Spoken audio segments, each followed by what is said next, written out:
તો આજે આપણે મળીશું નાનામાં નાના વેપારી કે મોટા મોટા ધંધાદારીને અને જોઈએ જો ફોરેન જવાની એમને ચાન્સ મળે તો એમને જવાની ઈચ્છા છે કે નહીં. ચલો જોઈએ.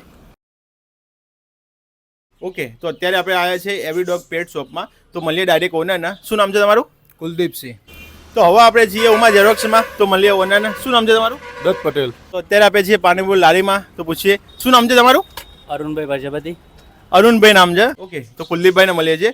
તો કુલદીપભાઈ, તમને બહાર જવાનો ચાન્સ મળે ફોરેન જવાનો તો તમારી ગણતરી ખરી જવાની? હા ખરી ને. ઓકે, કઈ કન્ટ્રીમાં જવાની ઈચ્છા છે? થાઈલેન્ડ. અચ્છા, થાઈલેન્ડ. કેમ? જો મારો બિઝનેસ છે ડોગ અને કેટના રિગાર્ડિંગ, એટલે આનું જે ગ્રુમિંગ આવે એ થાઈલેન્ડમાં એની ટ્રેનિંગ સારી થાય છે. એટલે એક તો એ શીખવા માટે અને બીજી એની ફૂડ પ્રોડક્ટ આવે એનું બી મેન્યુફેક્ચર વધારે પડતું થાઈલેન્ડમાં થાય છે.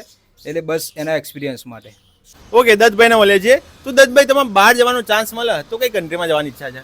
ઓસ્ટ્રેલિયા. અચ્છા, ઓસ્ટ્રેલિયા. કેમ ઓસ્ટ્રેલિયા જવાની ઈચ્છા છે? બધા ફ્રેન્ડ સર્કલ બધું બહાર છે ત્યાં ફરવા માટે. ફરવા માટે. તો અરુણભાઈ, તમારે આમ બહાર જવાની ઈચ્છા કરી, વિદેશ જવાનો ચાન્સ મળે જવાની ઈચ્છા કરી? યસ જવાનું છું.